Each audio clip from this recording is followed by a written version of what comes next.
방송에 이제 관심을 갖고 제가 다니다 보니까 전문 기자가 됐습니다. 도로가 막힐 정도로 지금 쭉 늘어서 있는 상태입니다. 큰 카메라를 가져가면 총 철거덕하면서 들이대는데 안 올 사람이 어디 있겠어요.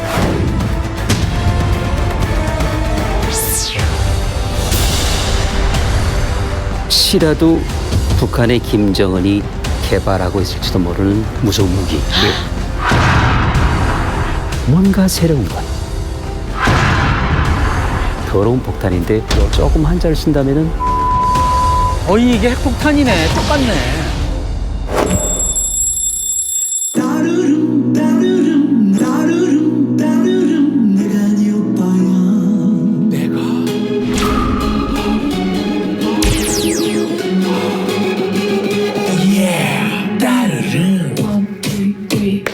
네가 먼저 만나대 놓고 내 탓을 하지마. 네가 나쁜 여자 내 탓을 하지마. 이런 놈 저런 놈 다 만나놓고 내 탓을 하지마. 오빠야 오빠 오빠야 네 오빠야 오빠야 오빠 오빠야 네 오빠야.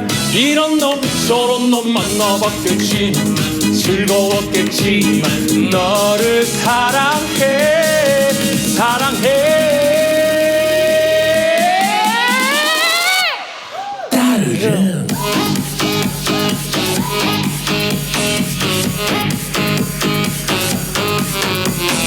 따르릉 따르릉 내가 네 오빠야.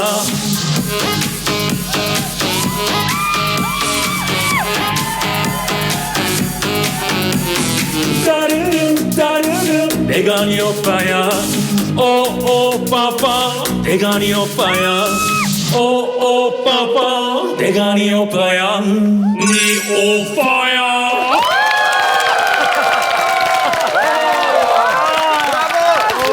자, 따르릉 따르릉 내가 네 오빠야 오빠야.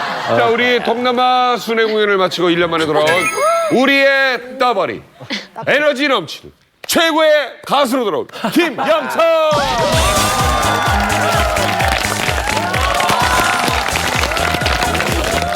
네, 안녕하세요. 따르릉 신인 가수로 돌아온 네 오빠야.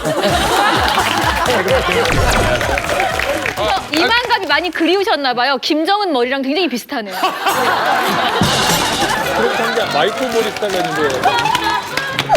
북한에서 이런 노래 나오면 어떤 반응일까요? 잡혀가죠. 네? 이렇게 자본주의 사상이 가득한 이 노래를 하면 김정은이 아마 목 칠 거예요.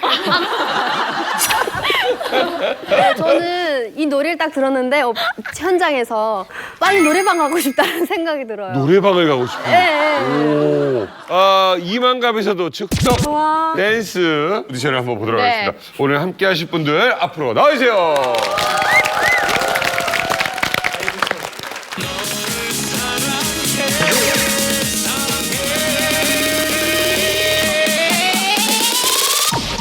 따르릉.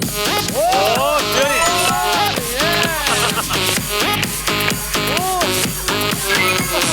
따르릉 따르릉 송이 내가 네 오빠야. 오. 기가 있어. 따르릉 따르릉 내가 네 오빠야. 오오빠빠 내가 네 오빠야. 오오빠빠 내가 네 오빠야. 네 오빠야.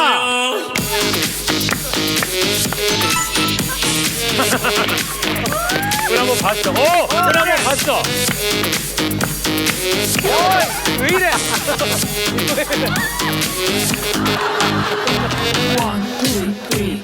네가 먼저 날 쳐버렸지 내 탓을 하지마. 네가 먼저 꽃무늬 뱉지 내 탓을 하지마. 이런 놈처럼 담아놓고 내 탓을 하지마. 오빠야 오빠 오빠야 네 오빠야 오빠야 오빠 오빠야 네 오빠야 네 오빠야 좋았습니다. 결국 질질 들어가네요. 자, 김영철 심사위원님께서 네. 우승자. 오늘의 우승자는 제가 한 두 분이 물망에 올랐어요. 송희 씨가 굉장히 독특한 춤을 췄잖아요. 송희 쪽으로 가다가 알아? 어떡하지 하다가 저의 영원한 파트너는 심은아.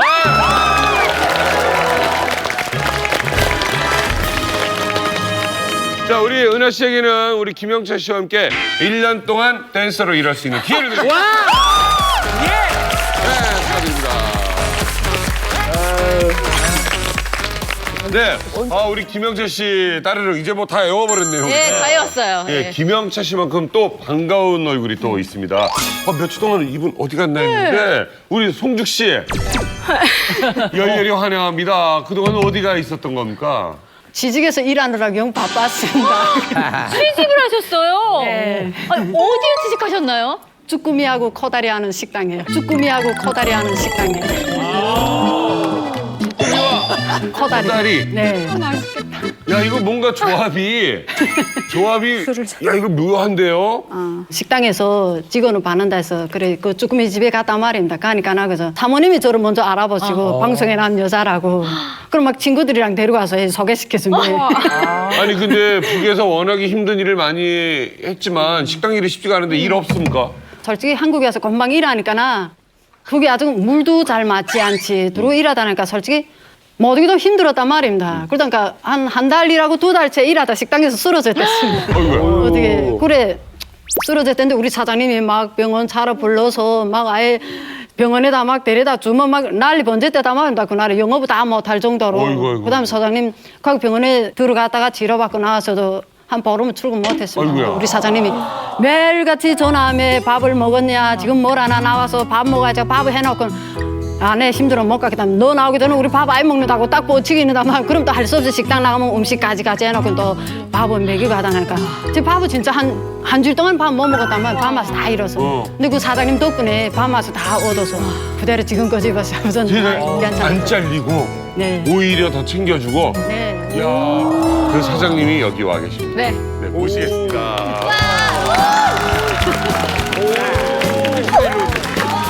안녕하세요. 반갑습니다. 안녕하세요. 저는 인천서 쭈꾸미랑 코다리를 영업하고 있는 김동수입니다. 근데 네. 지금 보니까 사실은 보통 TV에 출연하는 식당 사장님은 맛집으로 나오는데 이렇게 친절해서 이렇게 식당에 나오는 건 저도 처음 봐가지고요. 네. 맛은 있어요? 그럼요. 최고입니다. 그래요? 진짜 맛있습니다. 성주 이모님이 저희 가게 면접 보러 왔는데 보시다시피 너무 막 몸이 약해 보이는 거예요. 그래서 내가 속으로 저분은 3일이다. 3일. 3일을 견딜까? 왜냐하면 저희 가게는 이제 막 식당 무거운 것도 많고. 무거운 게 엄청나게 많고 설거지가 이만큼 쌓여 있어요. 그렇죠. 근데 그거를 4시까지 아무 말 않고 그려 죽으라고 열심히 하는 거예요. 정말 땀이 막 이렇게 흐르는데도 아랑곳 않고 열심히. 왜 합동농장이라 그렇습니까? 합동주방? 왜 이렇게 열심히 했어요? 식당이 좀 큰데 그렇지 않으면 뭐 열심히 하나마나 제가 일하는 일터지 않습니까? 그게 제가 깨를 쓰고 하면 옆에 사람 힘들지 않습니까? 내 힘 잘한 거, 내 능력 거 할 테다 하고 그죠? 사장님은 좀 반신반신하다면 저를 받을 때 그래서 그 말을 가끔 가다가 단어를 조금 못 알아들으실 때가 있거든요. 네. 외국어나 이런 거. 우리 식당이 뻔뻔하게 크단 말입니다. 밀차다가 뻔뻔하게 왜 웃습니까? 그래서 집에 뻔뻔하게 크는데 밀차를 이렇게 두근데 사모님이 이모님 그 칼을 가져오십시오 하니까 에? 칼? 그래서 부엌에 들어가서 식칼을 계속 나가면 칼을 겨라니 근데 그 밀차를 보고 지금 카투 예, 이렇게 칼을 가져오세요 밀을 했더니 칼로 들어가지고 칼을 들고 오신 거예요. 그러니까 칼을 애가 막 가져오세요. 놀래가지고. 예를 들어 막 그것은 파트 같은 거 얘기하는 거예요. 네, 파트 이제. 그거는 칼을 가져오시 하는 건 나는 칼을 가져오 얼마나 놀랐겠어요. 막 가서 주방에 가서 칼을 가 사장님 깜짝 놀라서 이모는 칼을 그러니까 사모님이 지금 제보고 칼을 가져오니까 이모는 저거 가져오 이런 일이 많으실 겁니다. 많으실 거예요. 자, 앞으로 어떤 사장님과 이모님의 관계이길 바라세요? 우리 사장님은 솔직히 제가 한국에 와서 정착하는데 지금 첫 사장님이지 않습니까? 북한에서는 진짜 이 자기 그 높은 사람들과 이렇게 말하는 그건 상상도 못할 일이란 말입니다. 근데 진짜 허물없이 대해주시고 같이 주방에도 농담도 해주시고 진짜 제 맞춰주고 하시니까 그저 사장님 따라서 그저 사장님 하는 것만큼 저도 진짜 보답하는 것처럼 그렇게 그저 일하겠습니다. 자, 인천 지역에서 쭈꾸미와 코다리 가게를 운영하시는 우리 송중님의 첫 직장 사장님. 오래오래 좋은 관계를 유지하시기 바랍니다.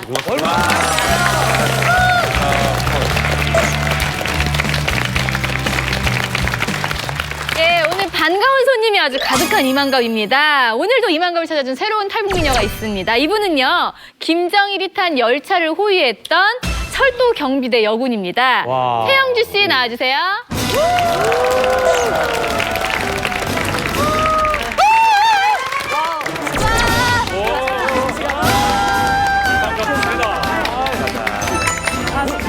청참호부 직속 23철도경비여단 사중대 이소대 최용주. 안녕하세요. 안녕하세요. 안녕하세요. 청참호부 직속 철도경비여단에서 7년 동안 군복무한 최용주입니다. 저는 열차로 현지 지도한 김종일이 때문에 허위 행사를 60여 차례 참가했는데 오늘 그 비밀스러운 이야기 기대하세요.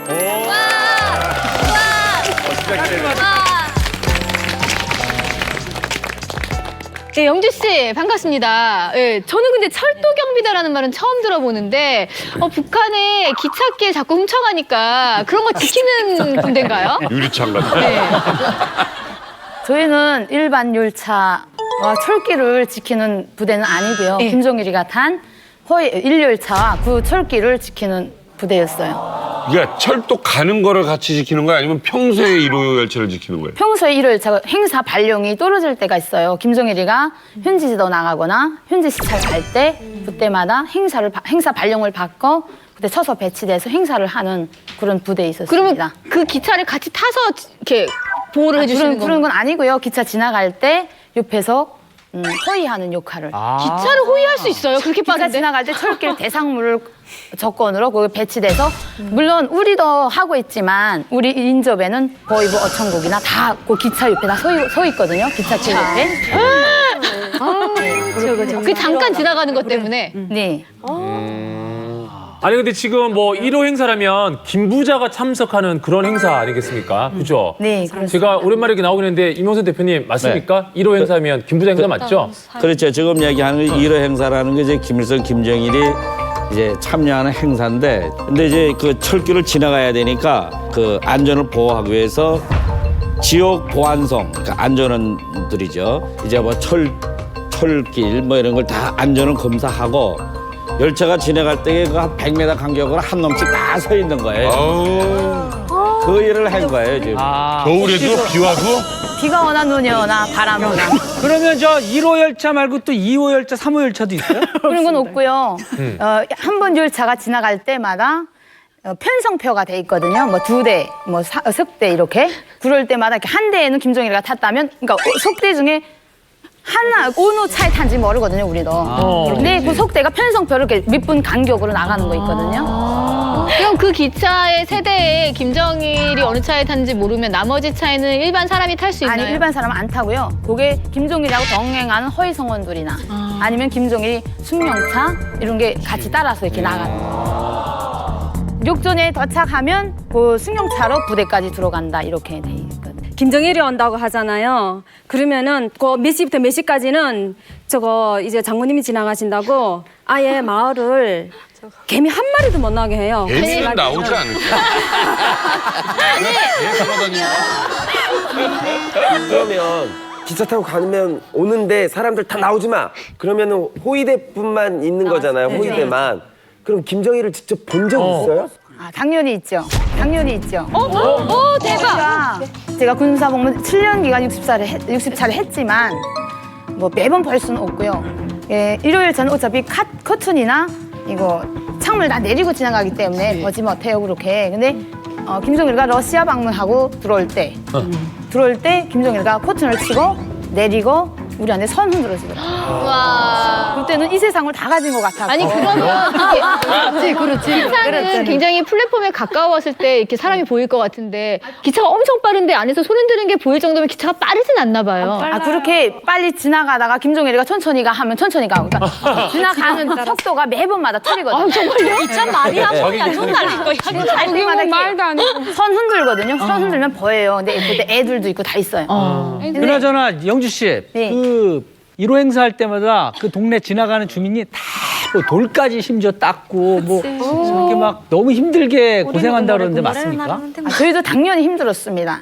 힘들었던 게 김종일이가 행사 발령이 떨어지면 나가서 수색을 하거든요. 수색과 검사를. 근데 폭발물이 배치돼 있지 않는지, 요일차에 리루못이 3개 이상 빠지지 않았는지, 뭐 리루가 3개 이상 쏟지 않았는지, 리루 사이가 자갈이 오만큼 덮여 있는지 이걸 수색엔 조건에서 상급에 보고하고 이제 쳐서 배치된 상태에서 5시간, 6시간 동안 김종일 차를 기다리는 거죠. 아유. 그 기차 색깔 뭐예요?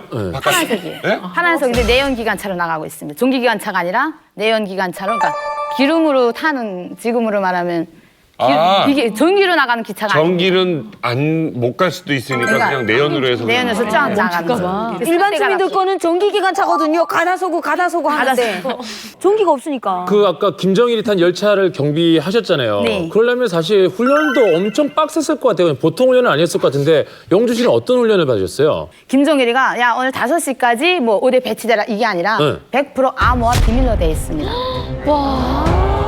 내가 나쁜 마음 먹으면 그 지나갈 때 폭탄 던져도 되는 거 아니에요? 그러면 그 전에 그러면 그 일을 하는 사람들은 신원조회를 철저히 하겠네요. 네, 우리 부대는 토대를 기본으로 받던 것 같습니다. 물론 청참모부나 청정치국, 무슨 국방부 부탁자들만 들어온 것도 있고요. 그렇다면 그 부탁자라면 나 토대가 적거든요. 부탁자가 뭡니까? 부탁자라는 건 청참호부, 청정치국, 국방부에서 간부 자녀들을 군사복무 시켜야 되겠는데, 그러니까 좋고 좋은데. 그런 표준을 갖추려고 네. 들어오는 것이죠. 영주 씨 말 들어보면 사실 아무나 갈 수 없고 좀 약간 빵빵한 사람들이 들어갈 수 있는 곳이잖아요. 네. 그렇다면은 다른 곳보다 좀 밥도 좀 잘 나오고 월급 같은 것도 좀 많이 주나요? 네, 월급은 그런 건 하나도 없고요. 공급은 우리 허위행사 하는 기간에는 물론 허위행사 식료품이나 허위행사 통조림이 따로 나오고 있습니다. 우리는 통조림 밥, 통조림 과일 통조림, 김치 이런 거 통조림을 가지고 나가서 먹으면서 거기서 자리를 못 두고 죽어도 거기서 아파서 죽어도 거기서 죽어야 한다. 아이고. 먹으면서 그렇게 하고 그러니까 행사 안 할 때도 그냥 백미에 고기, 계란 이런 거 떨구지 않고 먹었습니다. 그러니까 먹는 거는 잘 먹었네요, 그죠? 네. 그거를 잘 먹여야죠, 진짜. 종종 회장 이번에 소고기도 먹어봤습니다. 대한족십사사 해가지고 딱 포장된 거를 우리가 그러니까 아무나 먹을 수 없는 거죠, 그게? 우와, 우리는 뭐 먹었는데. 네, 소를 정정 회장이 아마 1,001마리를 보냈을 거예요. 그렇게 많이 보냈어요? 한 마리. 그거 어디 갔지? 1,001마리가. 왜 홀수로 보냈어요? 북한에서는 1,000마리는 보냈고 한 마리는 정정 회장이 남한으로 갈 때 한 마리를 도둑질해 갔기 때문에 1,001마리를 해서 한 마리를 보내왔다. 한 마리 보낸 겁니다. 한 마리는 제가 가져간 번전을 보냈다 해서 1,001마리로 알고 있습니다. 우리는. 야, 우리 영주 씨 말씀을 어떻게 이렇게 잘하세요? 감사합니다. 아니 이만갑에 사실은 전부터 모시려고 우리가 그렇게 애를 썼는데 계속 고사하고 안 나가겠다 하시다가 이렇게 큰맘 먹고 나오신 이유가 있다고 들었어요. 네, 제가 탈북하면서 중국에서 잠깐 있었는데 아들이 있습니다. 그 아들에게 떳떳한 엄마가 이렇게 잘하고 훌륭하게 한국에 와서 잘 살고 있다는 거 보여주고 싶어서 이렇게 나오게 됐어요. 지금 몇 살 정도 됐어요? 5살. 아이고, 애기네요. 제일 보고 싶은 게 언제예요? 애기 생길 때 내가 좋은 거 사 입고 좋은 거 볼 때 그럴 때 애기하고 같이 했으면 얼마나 좋을까. 몇 년이나 못 본 거예요? 2년? 2년생 얼마나 많이. 아니 애기를 데리고 오지 그랬어요, 같이. 그럴 조건이 안 돼 있었어요. 중국에서 우리 이만갑 많이 보잖아요. 네. 그래서 아이가 혹시 볼 수도 있으니까 그럼 엄마 잘 있다고 이렇게 영상으로 인사 한번 해주시죠. 아들, 엄마 이렇게 잘 있고 앓지 말고 건강해서 엄마하고 꼭 만나자. 그리고 아들, 엄마 항상 마음속에 우리 아들 있는 거 알지? 아들, 화이팅! 엄마 빨리 갈게.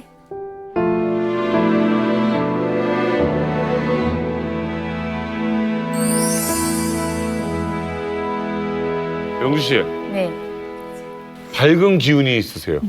감사합니다. 네, 밝은 기운이 있는 사람들 끝내 밝게 잘 된다고 믿어요, 저. 감사합니다. 예. 현주 씨, 응원 좀 해주셔야 될 것 같아요. 항상 저는 잠깐 일 갔다 와도 저녁에 막 가면서 빨리 보고 싶고 막 그런데 엄마의 마음은 다 똑같잖아요. 근데 그렇게 사랑스럽고 한 아기를 2년씩이나 못 봤으니까 얼마나 마음이 아플까. 아유 참. 우리 영주 씨, 너무 보기 싫겠다. 앞으로 소원이 뭡니까, 소원? 정말 큰 대한민국에 대한 큰 희망을 안고 대한민국 들어서지 않았습니까? 그래서 저는 대한민국에서 정말 떳떳한 사업가가 되고 싶습니다. 오 마이 갓. 자, 우리 영주 씨, 북에서는 정말 힘든 김정일 열차를 지게 되면 이제는 정말 아들과 함께 행복 열차를 탈 수 있기를 바라겠습니다.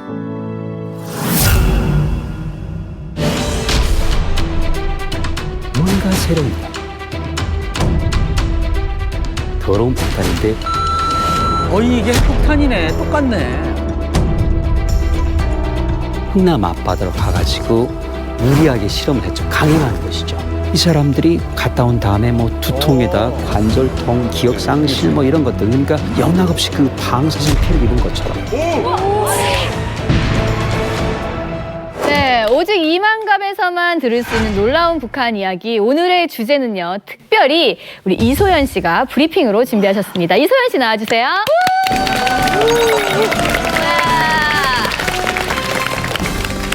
이만갑을 위하여 복무함. 오늘의 주제는 충격. 2017년 북한 국경의 비밀인데요.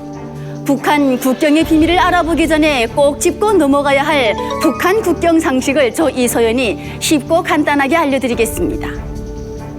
이 지도를 보면 중국과 국경을 이루면서 러시아 쪽으로 흐르는 강이 두만강. 두만강은 무산, 회령, 아오지 탄강으로 유명한 언덕, 그리고 나진 선봉을 지나는 강입니다. 여기 두만강 끝쪽에 위치한 나진 선봉은 러시아 하산을 마주하고 있고 국제시장도 있어 북한에서 가장 이국적인 지역이라 할 수 있습니다. 또한 나진에서는 기차를 타고 러시아 하산까지 갈 수 있기 때문에 통일이 된다면 전 세계 일주가 가능하겠죠.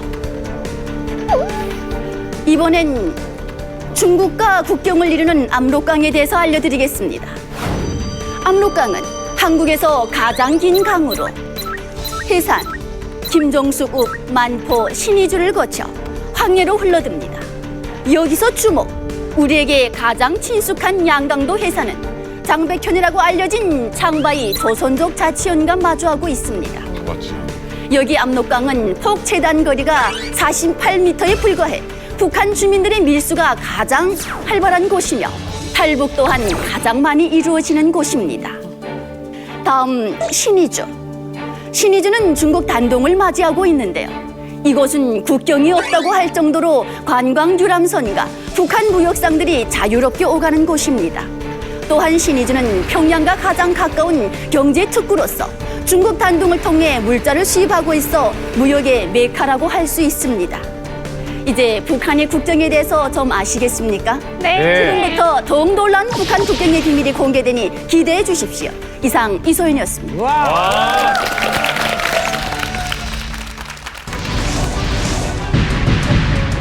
네, 오늘의 주제는 충격 2017 북한 국경의 비밀입니다. 북한 국경은 다른 나라 국경과 달리 여러 가지 상징을 가지고 있죠. 바로 북한 주민들의 밀수 통로이자 탈북 경로인 동시에 북한 무역이 대부분 이 국경을 통해 이루어지기 때문인데요. 네. 자, 이 국경을 봉쇄한다는 것이 북한 경제 숨통을 끊어버리는 그런 효과를 가져오는 거거든요. 과연 이 국경에 대한 그 압박 그리고 이 대북 제재 과연 어떻게 이루어지고 있는지 우리 이만갑에서 한번 파헤쳐 보도록 하겠습니다. 예, 그래서요 오늘 북중 국경을 무려 30번이나 갔다 온 분을 모셨습니다. 뉴스에 나오지 않은 아주 핫한 국경 이야기 들려준다고 하니까 기대해 주셔서 좋습니다. 네. 예, 그 전에 우리 탈북민들 중에서 국경에 살다가 오신 분들이 꽤 되는 걸로 알고 있어요. 예, 송희 씨, 송희 씨 고향도 북한 국경 쪽이죠? 네네, 저희는 이제 그 압록강이거든요. 근데 이제 항상 9월달이 되면은 압록강물이 딱 쫄아가지고 여자들 허리까지 이렇게 얼정도로 얇아요. 그래가지고 밀수랑 하고 또 이제 그 탈북이랑 하기 정말 적정한 시기거든요. 오, 네. 여름이 네네. 대목이구나. 네네, 그럼요. 그래요. 제가 살던 곳에는 두만강이 있었는데 두만강이니까 북한 주민 경제에 어느 만큼 도움을 줬냐면요. 연사 쪽에서 나무를 실어 오거든요. 근데 나무를 실어 오면 보통은 차에 실어 와야 되잖아요. 네. 그러면 뭐 인건비도 들고 기름비도 들잖아요. 근데 저희는 두만강을 이용해가지고 뗏목으로 나무를 계속 실어 와요. 그렇다 보니까 인건비 안 들지, 기름비 안 들지. 이 두만강이 없으면 북한은 돌아가지 않아요. 네. 제가 살던 라지는 그 다른 무산이나 해산처럼 사람들이 밀수를 해서 사는 곳은 아닙니다. 거의 대부분이 장사를 해서 살아가는 지역이고요. 그래서 밀수라는 말을 별로 잘 몰랐습니다. 근데 여기가 왜 그러냐면 라진 쪽이 그 러시아하고 굉장히 많이 붙어 있어요. 사실 중국과도 붙어 있긴 하지만 러시아 쪽으로 쭉 내려오다 보니까 이게 두만강 하류입니다. 강 보폭이 굉장히 넓고요. 그래서 사실 탈북하기에도 여의치 않습니다. 네. 탈북 루트도 그쪽으로 못 오고요. 러시아는요? 러시아를 통해서 탈북을 하면 피부색이 다르고 완전히 이게 다르기 때문에 티가 납니다. 그래서 그쪽으로 탈북할 수가 없습니다. 네. 피부색을 중국으로 일단 맞춰놓고 가요. 자, 우리 일단은 딱 봤을 때 북한 사람하고 중국 사람 뭐 별로 차이 안 나잖아. 우리 다 아시아인이잖아. 그런데 러시아로 가면 러시아는 일단 외형에서 구분이 그렇죠. 가기 때문에 그쪽으로 넘어가는 사람은 별로 없습니다. 그런데 우리 사우스포 중에도 이 북중 접견 지역에 다녀오신 분이 있으시대요. 누가? 예. 팔짱 끼고 계시지만 아닌 척하고 계시지만 지금 데니안 씨가 예. 데니안 다녀왔어요. 네, 제가 네, 몇 년 전에 그 이제 모 프로그램에서 자동차에 관련된 프로그램에서 이제 그 단둥에서부터 이제 압록강을 타서 백두산을 지나서 두만강을 타서 끝에 이제 그 3개국 국경 맞물리는 데 있잖아요. 중국과 북한이랑 러시아. 거기까지. 와. 그러면 다 본 거예요? 저쪽 북한 쪽도 다 보이는 곳으로 가는 거예요? 그렇죠. 저희는 이제 그 압록강이랑 이제 두만강까지 옆에가 다 그 찻길로 돼 있더라고요. 그래서 강을 끼고 계속 운전하면서 갈 수 있어요. 국면도로 같이 돼 있구나. 네, 그래서 단둥 같은 경우에는 강 폭이 되게 넓잖아요. 근데 그때 거기가 이제 출발지였거든요. 근데 옆에 다리가 있는데 트럭들이 이렇게 왔다 갔다 하는 거예요. 그래서 또 북한을 왔다 갔다 하는 거잖아요. 그러니까 그때는 그것만 봐도 너무 신기한 거예요. 그러니까. 그리고 강 건너편은 북한이라는 게 너무 신기했는데 가다 보니까 강폭이 정말 좁은 데는 완전 좁죠. 여기서 한 저기 25m? 진짜? 네. 30m. 사람이 보이겠네요. 30m밖에 안 되네. 주민들이 지나다니고 어머, 신기했겠다. 진짜 꼬마 애들이 우산 쓰고 지나가는 것도 보이고. 와, 말 한번 시켜보시 그랬어요. 아 근데 그 가이드분이 말 시키지 말라고 하더라고요. 아 그래요? 네. 부르면 서로 대화가 될 정도겠네요. 여기서 저 정도 되잖아요. 그러니까. 얘들아 그러면 네 불렀습니까? 하겠는데요. 꼬마 애들이 막 얘기하는 게 정확히는 맞아요. 안 들리는데 이렇게 목소리가 들려요. 야, 좋은 경험하셨네요. 주민들 사는 집들은 이렇게 군데군데 보이긴 했는데 이렇게 막 좋아 보이진 않았고 정말 거기에 사람이 사는지도 잘 모를 정도로 데니 씨가 이런 경험을 하고 오셨습니다. 오늘 국경 지역 말로만 할 게 아니라 진짜 국경 지역에 대한 이야기를 한번 깊숙이 한번 들어가 보겠습니다. 예, 그래서 아까 예고한 대로 오늘 국경의 비밀에 대해서 자세히 알려줄 전문가분을 소개해드릴게요. 자, 이분은요 대한민국 기자십니다. 무려 10년 동안 북중 무역의 중심지 중국 단둥을 무려 30번이나 취재하고 오셨습니다. 북중 국경 전문 기자 양승진 기자님 모셨습니다. 반갑습니다.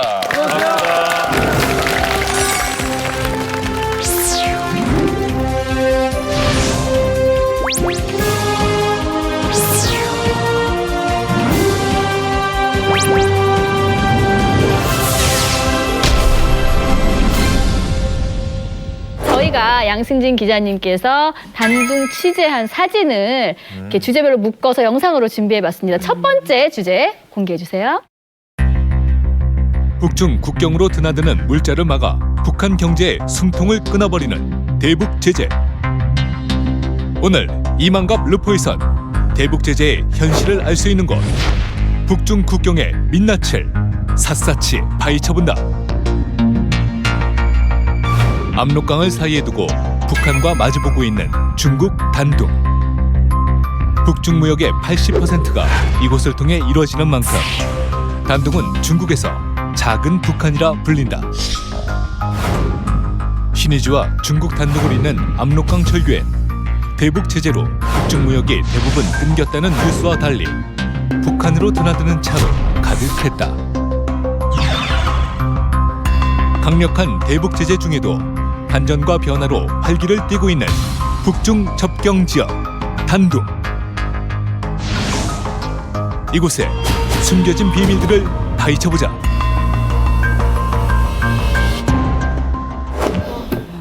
근데 제가 뉴스로 접했던 거랑 너무 다른 느낌이라 분명히 북중 무역이 굉장히 단절돼서 뭐 그런 상황이라고 들었는데 그러니까 막 꼬리를 물고 차들이 진짜 북한으로 들어가고 있어요. 이거 어떻게 된 걸까요? 그 화물차들이 이제 압록강 철교를 지나가고 있는 모습을 보셨는데 화물차들이 이제 오가다 보니까 너무 많은 차들이 이렇게 뒤엉켜서 단둥에 교통경찰이 가서 수신호로 이렇게 할 정도로 그렇게 바뀌었습니다. 그리고 그 제가 이제 압록강 철교를 갔을 때 사실 대북 사업가 한 분하고 갔었는데 그 화물차에 그 뭐 잘 아실 거예요. 공기압 이 타이어 네. 그 압축되는 모습을 보면서 아, 한 50톤 정도는 적재를 했을 것이다. 그렇다면 그게 하루에 수백 대가 간다 그러면 화물의 양은 어마어마한 거죠. 야, 이건 너무 제가 알고 있는 그 제재 지금 뉴스랑은 너무 다른 얘기인데요. 지금 사진을 좀 하나 몇 개 보면서 설명을 한번 들어보도록 하겠습니다. 자, 저 사진은 어떤 사진입니까? 저거는 그 단둥 세관 앞에 사진인데요. 저기를 통해서 세관을 거쳐서 이제 그 압록강 철교를 통해서 북한으로 들어가는 겁니다. 그래서 지금 대북 제재 아랑곳 없이 도로가 막힐 정도로 지금 쭉 늘어서 있는 상태입니다. 와, 저기다 컨테이너구나. 진짜 많다. 건너편에. 북한으로 수출되는 중국 차량들, 승용차들인데요. 제가 갔을 때 몇몇 곳에 이런 것들이 여러 차들이 있었습니다. 여기 중고차 같은데요, 근데? 네, 중고차죠. 중고. 중고. 새차예요, 중고차예요? 새차입니다. 오, 새차예요? 네. 이 새차인데 이제 그 야외에다 놓다 보니까 이제 먼지들이 날려가지고 마치 중고차처럼 보이는데 사실은 다 새차예요. 야, 이건 저 생각도 못했는데 저런 것도 안 되는 줄 알았어요. 정상적인 무역 거래에서는 이상이 없는 거죠. 아, 그래요? 그러면 저는 이게 보면서 궁금한 게 막 트럭이 아까 줄지어가는 거 보면서 대체 저 안에 뭐가 있을까 되게 궁금했거든요. 이명선 대표님 얘기 좀 해주시죠. 저 안에 뭐가 있어요? 신의주 단동 쪽으로 들어가는 그 물자가 대체적으로 그 평양과 또 원산까지 남포 이 시장을 커버하는 그 생필품이 다 저걸로 들어가는데 그래요? 하루에 한쪽에서 한 400 내지 한 1000여 대의 트럭이 들어가는 거예요. 평양에서 팔리는 뭐 백화점이나 뭐 이런 제품들이 전부 다 저걸로 들어가는 겁니다. 뭐 군사 무기나 이런 것 좀 규제 제품을 내놓고는 북한의 모든 생필품이 저 루트로 들어간다고 보면 되는 거예요.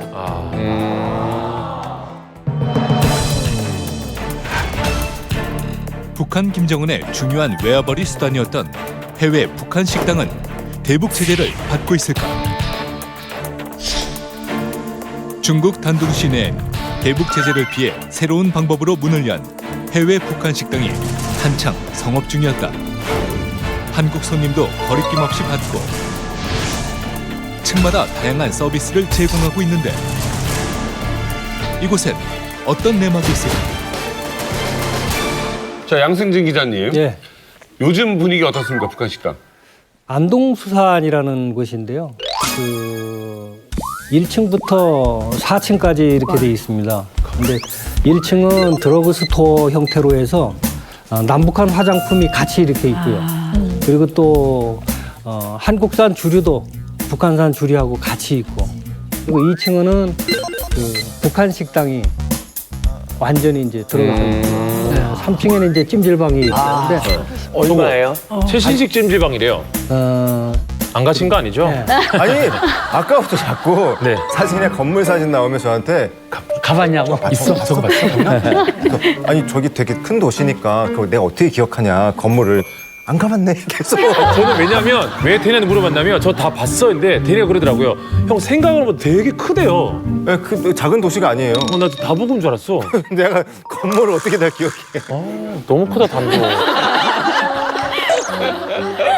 저 최정수 동무 그 북에서 이렇게 식당이나 이런 데서 봤던 그 봉사원하고 한국에서 쭈꾸미와 코다리 이렇게 일하는 거랑 좀 서비스하는 봉사가 좀 다르죠? 네, 많이 다릅니다.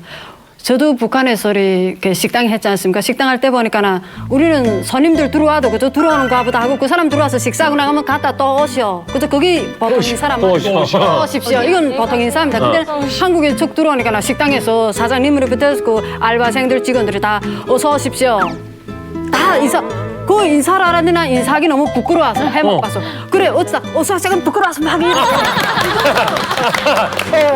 지금도 그 인사를 저는 잘 못합니다. 진짜로 인사를 잘 못합니다. 지금도 어색해서 말하자면 어서 오시면 부끄러워서 막 이렇게 하니까 사장님 이모님 용기 내서 한번 해봐라. 근데 난 못하겠습니다. 지금도 어서 오십시오. 근데 갈 때는 또 오십시오 해서 얼결이 나간단 말이에요. 또 오시니까 사장님 그렇게 하지 말라. 승국 씨가 약간 좀 내성적이어서 그런 거 아니에요? 어서 오십시오. 네, 지금 양승진 기자님 사진을 통해서 그동안 미처 몰랐던 북한 국경의 이야기 나누고 있는데요. 이번에는요, 북한 국경하면 빠질 수 없는 사람에 대한 주제입니다. 함께 보시죠. 압록강을 사이에 두고 북한군과 중국군이 총뿌리를 겨누는 곳. 그래서 365일 긴장이 흐르는 북중 접경 지역. 김정은 정권 들어 더욱 삼엄해진 국경 감시로 이곳 분위기는 초여름이 되어도 냉랭하기만 하다.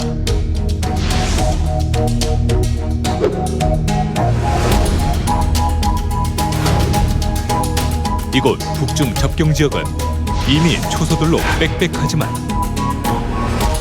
올해 북한 주민들에 대한 탈북 감시가 심해져 국경 경비대 초소는 계속해서 늘어나고 있다.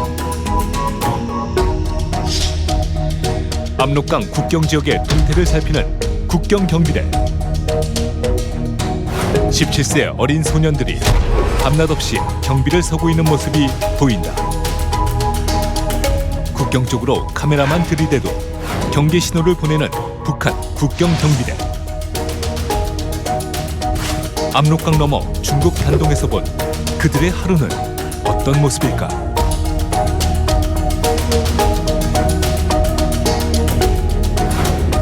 이만갑 르포에서 우리가 그동안 알지 못했던 북한 경비대의 하루를 따라가 본다.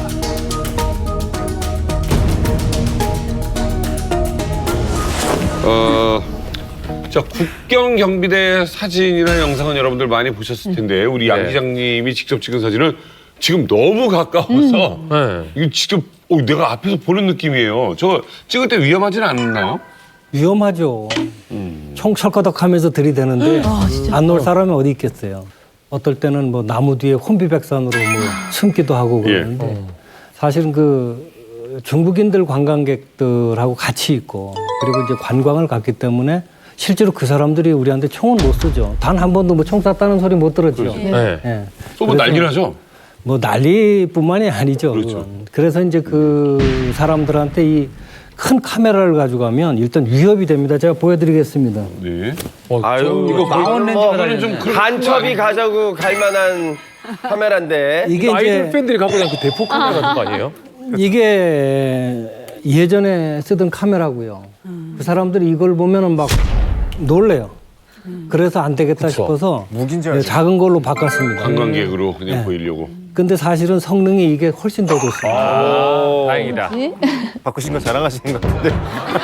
양 기자님, 데니 씨가 그랬는데 혹시 카메라 자랑하러 오신 거 아니죠? 바꾼 거. 바꾸신 거 자랑하시는 것 같아요. 카메라 장사꾼은 아닌데. 아니 여기 국경경비대 출신 전철훈 씨 있는데 실제로 중국 쪽에서 저렇게 사진기를 꺼내서 누가 찍고 그러면 총을 겨누나요? 네, 겨누긴 하죠. 우리도 대대주부에서 지내려는 게 있으니까 한 대 절대 총은 못 쏘거든요. 국경이 공동이잖아요. 공동이는 우리가 가서 잡을 수도 없는 문제고 그러니까 총으로 위험만 하죠. 위험만 실제로 쏘진 않을 거면서. 쏘지 못하죠. 보통 아까 초소 사진 보면 좀 이렇게 좀 칙칙한 색이. 칙칙하고 좀 그냥 같은 토양 색깔인데 이거는 토양 옆에 그냥 하늘색으로 색깔이 되게 좀 도드라져 있는 것 같아요. 이렇게 번듯하게 이렇게 지어놓는 초소도 있네요. 이 초소는 김정은 정권 들어와서 이제 확 바뀌었는데 그 과거에는 사실은 단층에 작았어요. 성인이 이렇게 쓰면 뭐 한 목 정도 올 정도에 뭐 그래서 그 여름에 옥수수들이 한창 자라고 하면 그 옥수수 떼공에 가려서 초소가 안 보일 정도.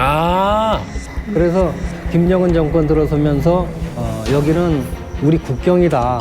그래서 그 모습을 보여주기 위해서 관광객들이 많은 곳만 오히려 저렇게 2층으로 번듯하게 많이 세워놨어요. 약간 관광 상품화한 듯한 느낌이 좀 드네요. 그러니까 아무튼 저 김정은 정권 들어서면서 초소도 이제 바뀌었는데 네. 그 국경경비대에서 초소 말고 또 바뀐 게 또 있나요? 국경경비대는 간첩잡이 부대이기 때문에 김정은 정권 들어와가지고 보혜부 소속이라 해가지고 명칭을 바꿨거든요.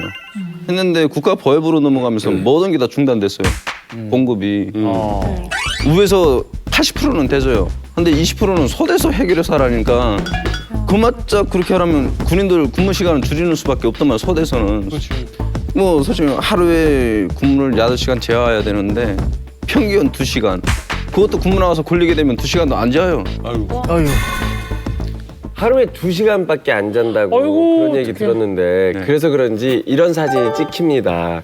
진짜 이 군인들이 좀 날 따뜻할 때쯤 되면 밖에서 이렇게 졸아요 많이? 졸죠. 저도 뭐 솔직히 근무 나가서 저도 조는데 뭐 소대에서 충분히 재야 줘야 되는데 재야 주질 못하니까 나가서 뭐 솔직히 나가면 조장부터 자요. 조원들한테.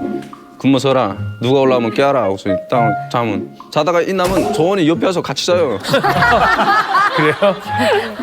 근데 그 뭐 분대장으로서도 이해하는 거고 조장으로서도 이해해줘야 되는 거고 지휘관들이 보장을 안 해주니까니. 아니 군인이 그렇게 많은데 잠을 못 잘 정도로 이렇게 일을 시키는 게 이해가 안 됩니다 이게. 양 기자님은 저런 모습 많이 보셨어요? 네, 제가 지난주에도 그 DMZ에서 가서 사진을 찍었는데 그때도 대부분 군인들이 사실 조는 사진이었습니다. 그래서 조는 것도 훈련인가 그런 생각이 발절기. 사실 단둥 쪽은 그 압록강이 뭐 다 평온한 상태거든요. 그쪽에서 이제 탈북자들이 최근에 나온 적도 없고 그러다 보니까 자는 거 외에는 할 일이 없는 거죠. 어디가 제일 힘들어요? 어느 동네가? 국경 중에. 국경 중에 제일 힘든 데라고 생각하면 뭐 밀수도 없고 아무도 없는 데는 운덕이죠. 그러니까 이게 지금 저 말이 뭐냐면 건질 게 없는 그러네. 건질 게 없는 건 운덕이거든요. 건질 게 없으니까 뭘 뜯어먹을 게 없는 거잖아요. 아이고. 우리 입장에서는 일이 편한 데가 쉬운 데고 일 힘든 데가 힘든 데인데 쉬운 게 아니지. 거기는 돈이 못 버는 뜯어먹을 게 없으니까. 그래서 예전에는 똑같은 두만강이어도 얕은물 구간이 있고 또 깊은물 구간이 있잖아요. 그럼 깊은물 구간으로 밀수를 안 한단 말이에요. 그렇지. 그럼 얕은물 구간에서 밀수를 하다 걸리잖아요. 그럼 깊은물 구간으로 쫓겨가고 그랬었어요. 대박이다. 아니 국경 경비가 심해진 만큼 뭐 북한 주민들도 힘들겠지만 국경 경비대들도 좀 힘이 들겠네요. 그래서 마음이 짠한데 제가 여기서 돌발 퀴즈 하나 준비했습니다. 예. 자, 사진을 보시면 여자들이 강에 빠져 있어요. 예, 여자 둘이에요. 압록강, 두만강 다 가본 데니안 씨 저런 장면 보셨을 수도 있는데 저 여자들이 뭘 하고 있는 것 같으세요, 데니안 씨? 오줌 넣는 거 아니야? 네. 저도 그 생각했어요. 저도 그 생각했어요. 그러니까 한 명은 앞에 보고 망 보고 한 명은 뒤로 망 소변 보고. 보는 것 같아 여름에 덥기도 하고. 약간 얼굴 지금 표정이 안 보이지만 표정이 약간 좀 민망하면서도 쑥스러우면서 빨래하는 거 아닐까요? 빨래요. 무슨 빨래를 해? 아니 지금 저 옷을 그냥 빨래를 하는 거지. 자기 옷을? 자기 옷을요? 자기 옷을 이렇게. 자, 정답은요? 저거 통빨래라고 하거든요. 이제 그게 빨래가 맞아요. 통빨래 맞네. 통빨래가 뭐예요? 통빨래는 옷 입은 상태에서 그냥 물에 들어가서 여자들이니까 돌아서 보지 않게 뭐 좀 씻고 하는데 아니 옷을 빠는 거예요, 몸을 빠는 거예요? 옷을 씻는 거죠. 둘 다 빱니다. 왜냐면요, 북한에는 이 비누 사정이 되게 긴장하거든요. 그래서 딱 양재물 비누 하나잖아요. 그러면 먼저 이 몸을 딱 씻어요. 안에 먼저 이렇게 딱 문대고 위에를 문대면 한 번에 다 할 수 있습니다. 아주 속도전을. 그래서 물에서 한 번 수영을 더 치면은 깔끔한 꼼꼼하게 머리부터 발끝까지 하기 때문에 저거 통빨래라고 합니다. 그리고 이제 옷이 이렇게 하나밖에 없잖아요. 그런 상황에서는 이제 벗고 다른 옷으로 갈아입을 여유가 없으니까 그냥 들어가서 이렇게 적시고 나와서 말리는 거죠. 자연광으로. 그럼 양승진 기자님은 혹시 뭐 취재를 많이 하셨으니까 이런 장면 보셨어요? 통빨래하는 장면? 그 아까 이제 초소 보셨지만 거기 뭐 에어컨이 있겠습니까? 뭐 얼마나 덥겠어요 여름에. 그래서 군복 입은 채로 강물에 들어가 있는 걸로만 알았어요. 수영하는 줄 아셨구나. 저는 국경 경비대 아까 보면서 거기 있는 분들은 놀기는 놀아요? 보통 이렇게 좀 뭐 군 부대 있으면 주말에 좀 쉬는 시간도 있고 놀고 춤도 추고 이러거든. 족구도 하고 유흥도 있고 하는데 노래도 하고 놀기는 놀아요? 네, 주말에 일요일 날마다 뭐 서대별로 이렇게 체육대도 조직해가지고 하고 해요. 네. 하고 매일 저녁마다 1시간씩 카라오케 시간이 있어요. 카라오케 시간이 있어요? 네, 그거 군중문화 시간이라고 그러는데 너무 웃긴다. 전철은 이렇게 나가서 2시간밖에 못 자요 하면서 저리가 1시간씩 가라오케 시간. 양승진 기자님도 사진 찍으시면서 그 군인들이 노는 사진 보셨나요? 그 제가 갔을 때는 초소에서 그 기타 치는 장면을 봤어요. 저거네. 대박이다. 아마 여러분들이 북한 군인이 기타를 치는 모습 아마 처음 봤을 거예요. 처음 봤어요. 저 모습 보니까 지금 둘이서 내 사랑 투유 지금 연습하고 있네. 내 사랑 투유 이렇게. 사랑한다 말하고 싶어. 나는 투유 모든 것을 주고 싶었어. 지금 보니까 마르질 않았어요. 그러게. 다른 군인들보다 체격이 지금 정말. 좋은 편이에요. 북한의 저 단동 쪽인 신의주 쪽인데 네. 양강도 해산의 압록강하고 함경북도 쪽에 무산 지키는 국경경비대하고 이 친구들은 좀 다릅니다. 기존에도 압록강 이 정말 출신 성분과 재능과 끼를 다 보고 그렇게 정말 최소한의 인원을 데려가는 것이기 때문에 특별한 군인들이고 노래 같은 것도 지금은 뭐 금잔디 밟으며 같은 것도 하긴 하지만은 가장 많이 하는 게 대한민국 노래 김치가를 가장 많이 불러요. 김치가요? 네. 김치 없이 못 살아나. 영광태. 그거 저희 북한 노래인 줄 알았어요. 영광태 씨 노래가요. 포장 노래도 그렇고. 복도는 우리 땅, 이거 김치송 이런 게 다 정광태 씨 노래예요. 그런가 하면 전철우 씨. 네. 요거 좀 하나요? 요거 좀 하나? 그렇죠. 군무 나가게 되면은 뭐 조원들 시켜가지고 주민제 나가서 뭐 술하고 뭐 좀 먹을 거 갖고 들어오라고 그래요. 갖고 들어오는 건 얻어와요, 훔쳐와요? 뺏어와요. 조원들 같은 거는 대체적으로 뭐 내 다니는 집에다 심부름 보내지 않으면 저들 아는 집에 가서 다 가져오지 뭐 이렇게 어디 가서 훔쳐오고 일지는 않아요.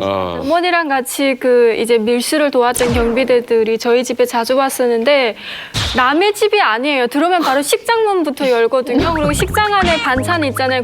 그거 다 꺼내놓고 엄마에 가서 시장에 가서 소주 한 병 사오라, 뭐 술 한 병 사오라 이래요. 노골적으로 말해요. 근데 대신에 좀 도와는 줘요?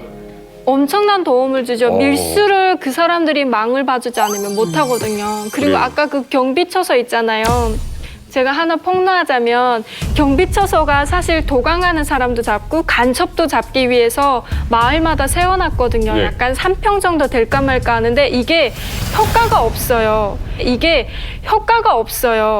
경비처소를 그 안에서 지켜야 되는데 그 안에서 언니 오빠들이 아까처럼 그런 기타 뭐 아코디언 갖고 와가지고 뭐 사랑의 트위스트나 아니면 뭐 그런 아파트 노래 있잖아요. 한국의 아파트 맞아. 좀 그런 노래를 불러요. 그래서 정말 무슨 강도 뭐 간첩이 들어와서 불을 지르고 가도 모를 정도로 신나게 춤만 춰요.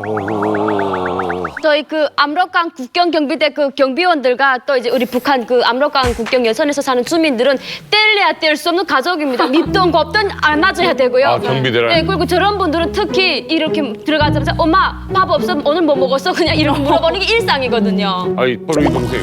네. 아니, 이렇게 증인이 많은데 자네는 왜 아무 데도 가서 훔친 그런 적이 적이 없다고 없다고. 그랬나? 아 훔친 적 많죠. 근데 여기서 그 말했다가 맞을까 봐 그러지.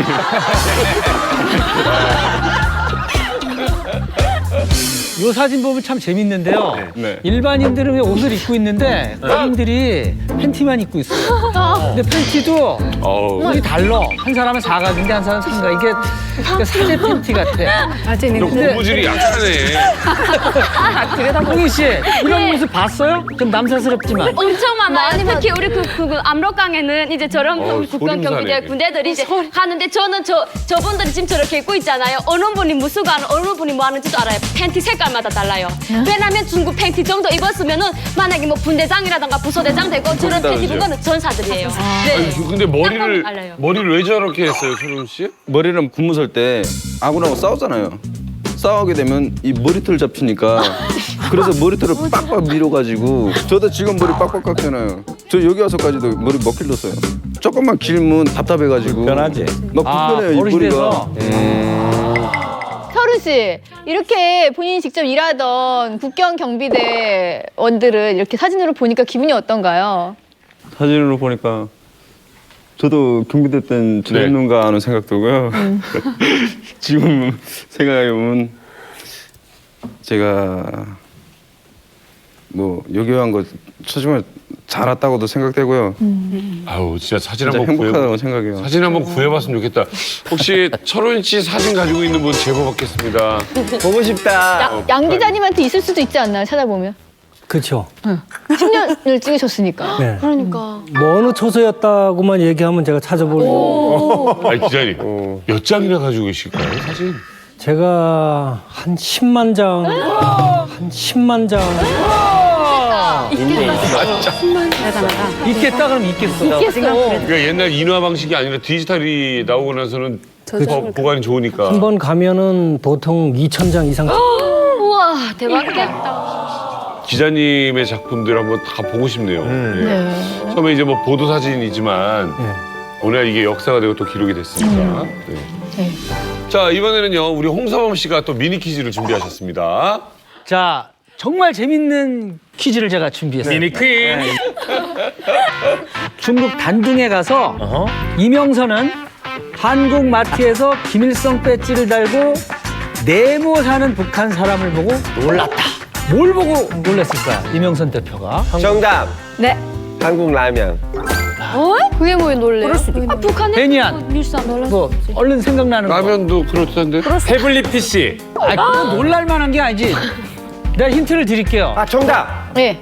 힌트 준다. 한국 드라마 CD. 날 보고 얘기해봐 날. 내가 힌트를 준다니까. 내가 무슨 홍보대사야? 정답. 아그라. 맞을 것 같아요. 정력제. 자 정답은 중국 단둥에 간 이명선은 한국마트에서 김일성 배지를 달고 아그라를 사는 북한 사람을 보고 놀랐다. 어떻게 맞췄지? 그게 북한 사람들도 이 효능을 알고 있는 거네요. 그러니까 참 북한이 요새 많이 변화가 있어가지고 그전에 그 국가 개념 이런 개념 많이 없어지고 모든 회사 개인들이 전부 다 사업에 눈이 튼 거예요 이게.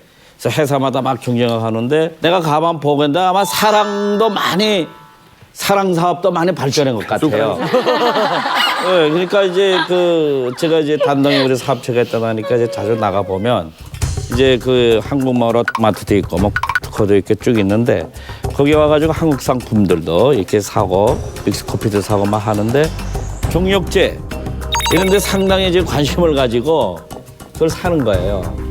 가만 보면은 아마 상사들한테 아마 상납하려고 하는 그런 느낌이 많이 들더라고요. 송죽 씨, 비아그라가 뭔지 아세요? 제가 그러잖아 지금 물어보려고 겁니다. 비아그라란 게 뭐입니까? 뭐 제가 같으세요?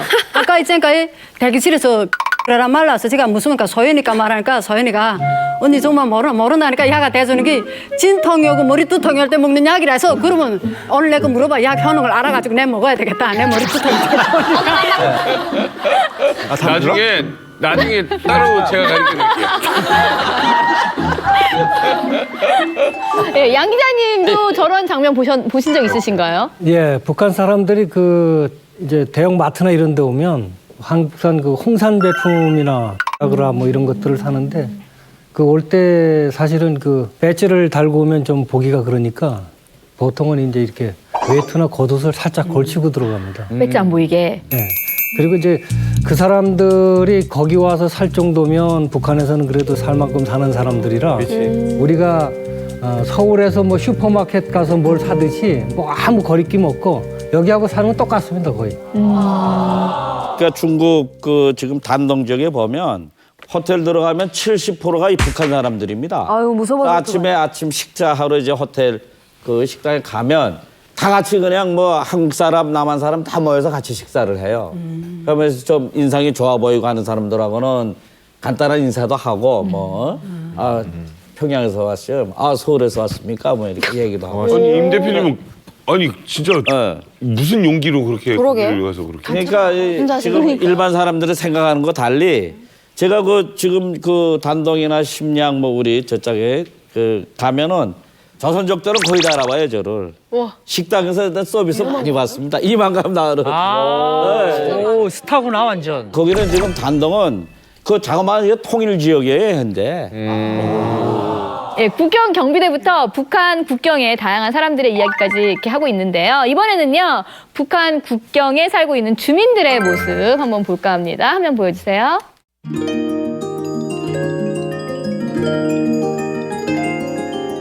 북한과 중국을 가로지르는 압록강. 북한 주민들은 매일 이곳에 나와 마실 물을 깃고 삼삼오오 수다를 떨며 빨래를 한다.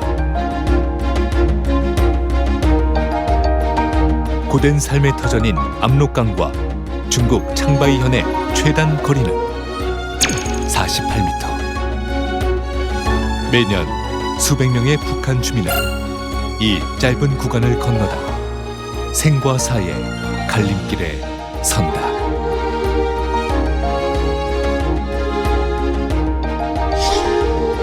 북한 주민들의 한이 서려 있는 압록강. 북한 국경 100m 앞에 이만갑 르포는 강마을 사람들의 모습을 카메라에 담았다.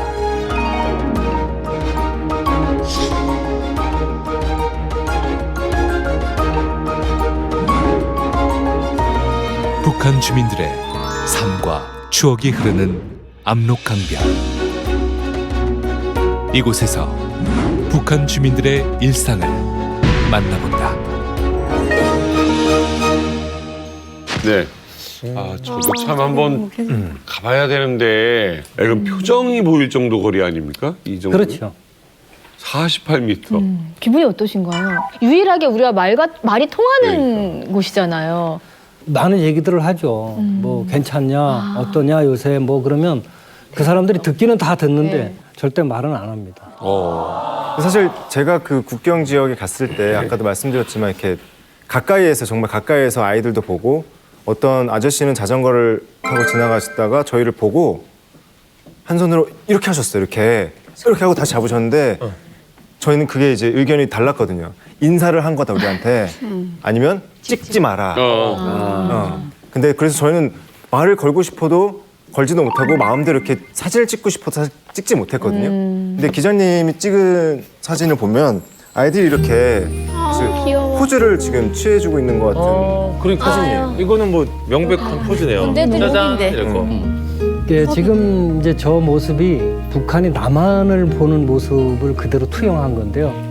사실은 먼저 큰 키에 있는 친구는 명철이죠. 나 닮았다.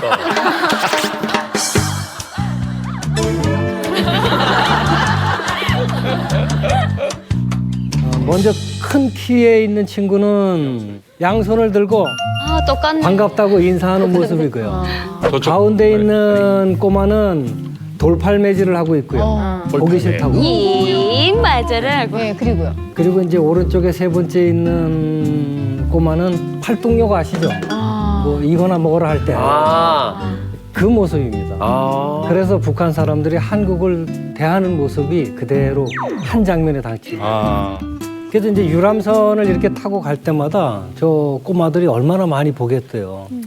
그러면서 이제 그 화려하게 입은 관광객들의 모습이 자기들이 이제 삶과 이렇게 대조를 할 때 그 마음이 제가 보는 사람들이 더 애잔한 거예요. 어떡해. 저도 북한에 있을 때 이제 저렇게 사진 찍는 사람들을 만났었거든요. 근데 제가 살던 두만강은 이게 거의 한 4~5m 정도밖에 안 돼요. 굉장히 가깝다 보니까 사탕 같은 거를 갖고 나서 북한 쪽에 너네는 이런 거 먹어봤냐고 하면서 저희한테 던져주거든요. 그러면 가끔 그거를 이제 집으로 갈 때도 있고 또 어떤 분들은 중국 쪽에서 사진을 갖고 나와요. 그러면서 저희를 찍거든요. 그러면 저희는 손으로 진짜 필사적으로 얼굴을 가렸던 거예요. 왜냐하면 학교에서 이제 중국 쪽 사람들이 사진을 찍어가지고 그 사진을 나쁜 쪽에 팔아먹는다라는 교육을 받았었거든요. 그래가지고 그때 가렸는데 가리지 않았더라면 양 기자님이 제 모습도 찍지 않았나 싶습니다. 근데 만약에 저게 혼자 있잖아요. 북한에서 누군가가 우연히 혼자 있게 되면 말 걸어주게 되면 말도 하고 사탕 주겠다 그러면 예 주시오 이렇게 하고. 혼자 있으면 다른 사람들 의식하는 거죠. 이 사진을 보면 우리 미녀들도 추억이 좀 가득한 것 같은데 송중 씨도 어릴 때 이렇게 많이 놀았나요? 네. 어릴 때 강에서 우리는 지금은 저 빵통을 지금 저거 가지고 우리는 옛날에 10리터 빵통이 있습니다. 그걸 타고서 거기다 타고서 이렇게 수영치며 놀았는데 압록강에서 그 절반만 넘으면 단속하니까 더 넘어도 못 가고 그다음 또 경비대 다 끼고서 옆에서 어릴 때나 저렇게 놀지 나이 좀 있는 사람들 나이 좀 보자 미성년 이상 되는 사람들은 저기 못 나가 잘못하다 걸리니까 맞아. 밀수한다. 그러니까 한 번은 난 못 안 했죠. 혹시 저렇게 놀다가 넘어가지는 경우, 사고가 나는 경우는 없나요?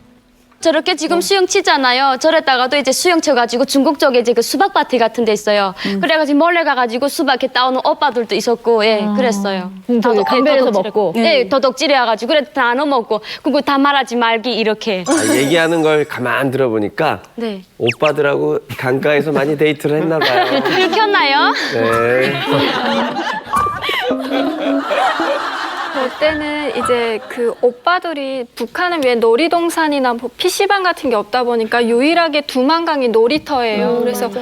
오빠 뭐 중학생, 초등학생 다 두만강에서 노는데 어느 날은 이제 어떤 오빠가 수영에 자신이 있었던 오빠가 가깝다 보니까 중국 쪽에 건너갔다가 이제 넘어올 때는 국경 경비대가 있을 때 넘어온 거예요. 그러니까 없을 때 넘어갔다가 있을 때 넘어온 거죠. 근데 불안해하다 보니까 수영을 제대로 못해서 그 강에 빠진 거예요. 근데 며칠 후에 이제 중국 쪽 사람들이 나와서 소리치는 거예요. 너네 쪽 사람들 두만강에서 죽었는데 저쪽 나무 저기에 시체를 놨으니까 와서 찾아가라고.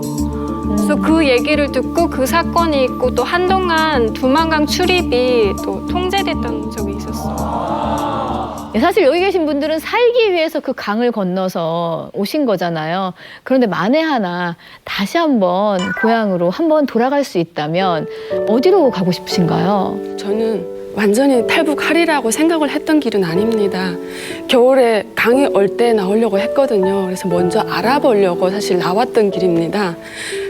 떠나면서 혹시나 싶어서 그냥 얼마 정도 브로커 비용 하는가 싶어서 네. 3,000원을 챙겨서 나왔던 길인데 네가 지금 오늘 당장 건너지 않으면 겨울에 다시 돌아왔을 때 국경 경비대가 제대가 된다. 그러면 너는 그 기회가 1도 없다라고 하더라고요. 그래서 저는 향후 탈북을 하냐 못 하냐 길어에 있었기 때문에 등 떠밀듯이 사실 그쪽에서 그렇게 유도를 했죠. 그 돈이 필요하니까. 그래서 사실 건넜습니다. 사실 마지막으로 전화를 좀 해보겠다니까 여기가 마지막 종착지 전화가 되면 자기가 보내준 게 되니까 하지 못하게 하더라고요. 그래서 그날 제가 밤을 건넜는데 정말 저도 이게 맞냐라는 생각이 되게 드는 거예요. 그 전화기 놓고도 동생하고도 연락을 못하고 목소리만 여보세요 하는 거 듣고 그냥 내려놓고 그렇게 나왔거든요.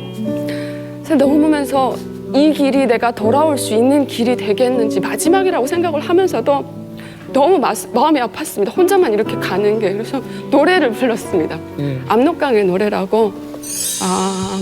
압록강의 푸른 물아 고향 산천아 그러면서 언제 돌아갈지 기약할 수 없는 길을 떠나는데 너무너무 슬펐습니다. 그 마음이 아프고 찌릿찌릿하다는 걸 그때 제가 조금 느꼈습니다. 엄마 생각이 되게 많이 나네요. 가슴이 가만 뭉클하게. 저는 이렇게 국경 지역에 있는 국경하고 마주하고 있는 해산이나 그런 데보다 전화 통화를 못 하거든요. 네.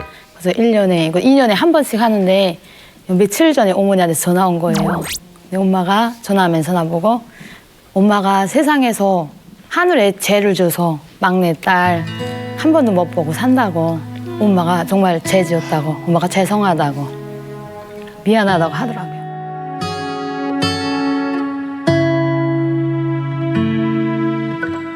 그래서 그때 다시금 생각한 거 있어요. 내가 만약 경우에 엄마를 다시 볼 수 있다면, 엄마 손을 잡을 수 있다면 내 손으로 좋은 옷, 좋은 음식, 좋은 곳에 가서 구경시키고 좋은 집에서 정말 효도하고 싶다는 생각을 많이 한 것 같습니다.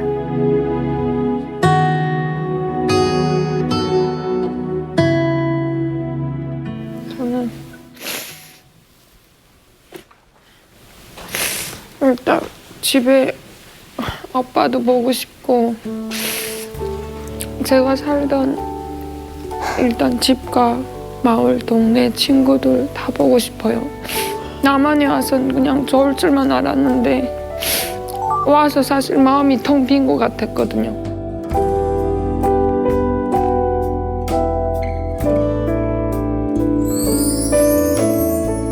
그 모든 고향의 추억과 친구들, 부모님, 가족, 친척 다 두고 왔으니까.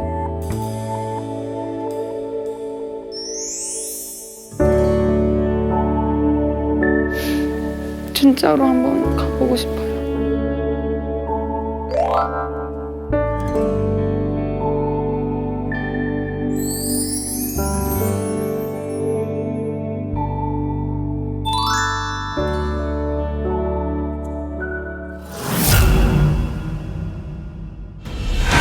핵이란 무엇인가? 어느 정도 어마어마하면 이게 그 올라갈 때 온도가 1억도, 1억도. 한 1km 반경에 있는 모든 걸 다 갖고 올라가는 그 안에 있던 사람이 됐건 건물이 됐건 흙이 됐건 전부 다 갖고 올라갈 거예요. 북한에서 용산까지 핵 미사일이 오는데 걸리는 시간이 빠르면 5분. 5분?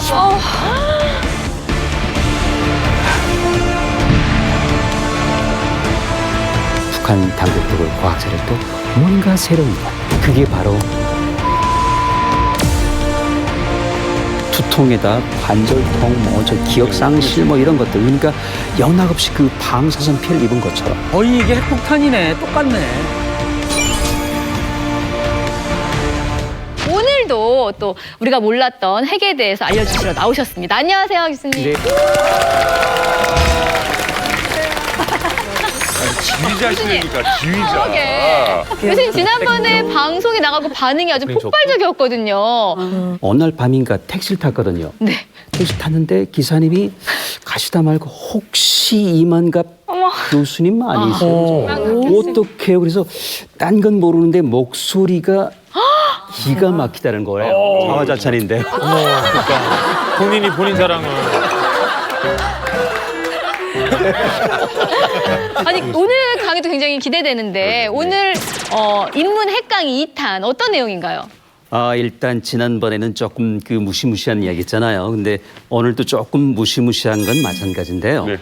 일단 이제는 조금 뒤를 돌아보고 그리고 이제 앞을 다시 한번 봐. 역사 이야기.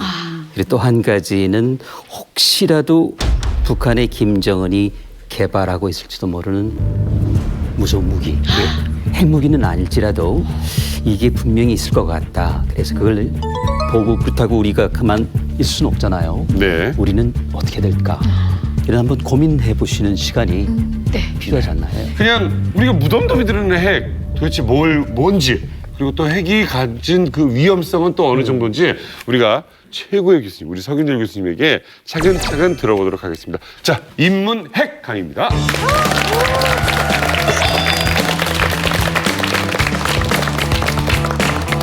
근데 여러분 역사를 뒤돌아보면 미래가 내다 보인다라는 말이 있더라고요. 저도 이제 오래 살다 보니까 이 역사라는 게 과거랑 자꾸 되풀이 되는 것 같아요. 그래서 일단 우리가 앞을 보려면은 뒤를 돌아보는 게 맞는 것 같고요. 그래서 특히 이제 북한도 그렇고 핵도 그렇고요. 얼마 전에 이제 미사일도 올라갔지만 이게 점점 우리한테는 정말 이제 그 명백하고 실존하는 위험이라고 이게 됐기 때문에 앞으로 우리가 어떤 대비를 해야 될 건지. 혹시 우리 박은혜 씨. 네. 핵실험이라는 게 많이 있어서 2,000번 넘게 있었거든요. 근데 맨 처음 이걸 한 나라가 어디일까요? 미국이요. 러시아. 아, 그러게요. 너무 쉬웠나 봐요. 그렇죠? 지난번 말씀드렸죠. 맞아요. 미국이요? 미국이 맨 처음 했고 당연히 처음 했죠. 지금 이제 70년 넘었거든요. 1945년 7월 16일. 그런데 이제 그보다 더 중요한 게 있는데요. 지구상에서 두 번째 시험을 한 나라가 있어요. 핵실험을요. 인도. 인도도 아니고요. 일본. 파키스탄도 아니고. 유럽. 북한도 아니고. 유럽도 아니고요. 영국도 아니고요. 일본. 그렇죠. 일본. 네. 일본. 일본이라고 봐야 되죠. 근데 중요한 게 일본은 자국에서 안 했어요. 왜냐면은 워낙 그 저기 2차 대전 때 공습을 받아가지고 도쿄 대학 기타 완전히 쑥대밭이 되잖아요. 그렇기 때문에 굉장히 머리를 썼죠. 그래서 뒤지고 다녔죠. 어디다 숨겨서 핵무기를 개발할 건지. 그거 한국이죠. 그게 그 사람들 눈에는 완전히 자기 땅이라고 봅니다. 앞으로 일본이 망하면은 가라앉으면 한국으로 오겠다. 그래서 이제 땅을 골랐는데 그때는 북쪽이 남쪽보다 훨씬 앞서 있었습니다. 어디였을까요, 혹시? 북한 중에서. 흥남. 함흥. 어떻게 하셨어요? 보면 이제 화학 비료 공장이 흥남에 있거든요. 맞아요. 네, 정말 놀랍습니다. 아니 그러면 핵폭탄에 비료를 실으려고 그랬나요? 아, 맞았습니다. 그때 이제 핵폭탄도 전부 우리 그 작물처럼 비료가 필요하거든요. 그 비료가 뭐냐면은 우라늄이 필요하죠. 전력이 필요하고 그다음에 시설이 필요하죠. 근데 그쪽에 용도 다 있었어요. 우라늄 찾다가 어디까지 가냐면 만주까지 가고 말레이시아까지 갔는데 우연찮게 북한에 있었던 것이죠. 지금 북한은 전 세계에서 가장 많은 우라늄이 있습니다. 이 경제협력개발기구 있잖아요. OECD. 맞아요. OECD가 비밀로 할 만큼 전체 세계 매장량보다도 더 많은 게 북한에 있단 말이에요. 그러니까요. 그게 이제 그쪽 소유가 된 거죠. 그다음에 전기 있죠. 그다음에 시설 있죠. 비료 공장이 그 당시는 가장 앞선 산업 시설이었어요. 그러니까 이제 비료가 달 준비가 되어 있었죠. 그렇죠? 그래서 이 비료를 주고 그게 1942년이니까 미국과 거의 똑같은 때에 출발해서 아무도 잘 모르죠. 그게 5년 전에 BBC에서 정말로 그 당시 그 망명한 일본 교수가 하나 있었는데 그 교수가 죽으면서 미망인이 문서를 공개했는데 거기에 일본이 했던 그 핵시설 정보가 있었는데 놀랍게도 지금하고 거의 비슷해요. 그러니까 그만큼 앞서 있었으니까 자칫 잘못하면은 그 단추가 잘못 끼었으면은 일본이 승전하고 우리는 지금 이 자리에 없을 수도 있습니다. 근데 이제 문제는 이거를 보고 우리도 이런 게 있어야 되겠다라고 느낀 사람이 있었겠죠. 김일성이었죠. 그렇죠? 그래서 김일성이 이제 드디어 결심을 하는 것이죠. 우리도 가져야 되겠다. 그 전까지는 소련이 있고 우리가 지켜줄게. 근데 그게 80년대, 90년대 되니까 어떻게 됐죠? 소련이 붕괴가 되는. 망했잖아요. 그러니까 이게 모두 수포로 돌아가 버렸죠. 과학자를 돌아오고 그러니까 원자로 기술은 배웠는데 핵무기를 그냥 빈손으로 온 거죠. 그러니까 이제는 어떡하죠? 우리 김일성이나 또는 김정은은 그 당시는 김정일이네요. 그렇죠? 대안을 찾아야죠. 그래서 찾았다는 게 어느 나라일까요? 그때는 이제 90년이 지났거든요. 파키스탄. 우리 데니 학생 진짜 기가 막히네. 진짜? 초교 바꾸기. 진짜? 송이 탈락. 파키스탄 압둘 칸이란 박사가 네덜란드에서 농축 공장에서 일을 하다가 도면을 갖고 본국으로 돌아와 버렸죠. 그렇죠? 그래서 자국에서 한참 북한이 필요로 하는 우라늄을 농축하고 있었거든요. 근데 파키스탄은 아시다시피 지금도 무선 전화 못 만들 거예요. 우리 삼성 같은 회사가 없죠. 그러니까 전자 기술이 들어가는 걸 못 만들었어요. 근데 북한이 미사일 기술을 소련에서 빼가지고 갖고 있었거든요. 그러니까 소위 협상을 한 거죠. 우리 이거 줄게, 미사일. 그러니까 너희는 이거 줘. 그래서 북한은 미사일 기술, 운반체 기술이고 이쪽에서는 핵폭탄 기술을 받고. 그래서 1998년 5월 이틀에 걸쳐가지고 파키스탄은 핵실험에 성공을 하는데 8번째 나라가 되는 겁니다. 그렇죠? 그래서 이제 북한하고 그리고 파키스탄의 실험을 보면은 거의 유사해요. 거기 보시면은 첩보 사진에 북한 장교들이 여러 명 서 있었거든요. 참관하고 있었던 것이죠. 이게 이제 북한 핵실험의 그 모태가 되는 것이고 이게 2006년까지 했던 것입니다. 와. 저기 화면 한번 볼까요? 네. 네. 예상 핵실험 지역. 일단 이제 그 풍계리는 맞죠. 거기 갱도가 뭐 4군데 있는데 사실은 여러 군데 있을 거라고 해요. 그 중에 하나 뭐 그 당시 몇 번 갱도 뭐 남쪽일 수도 있고 지금 이제 북쪽의 사례다 모르겠고요. 들어가면 저런 식으로 일단 한번 수직으로 들어갔다가 수평으로 들어가. 사실은 이보다 더 많이 구중심철. 그러니까 사실은 달팽이관처럼 굉장히 복잡하다고 하는데 이런 식으로 이제 실험을 해요. 일단 넣고 가면은 이게 터지기 시작하죠.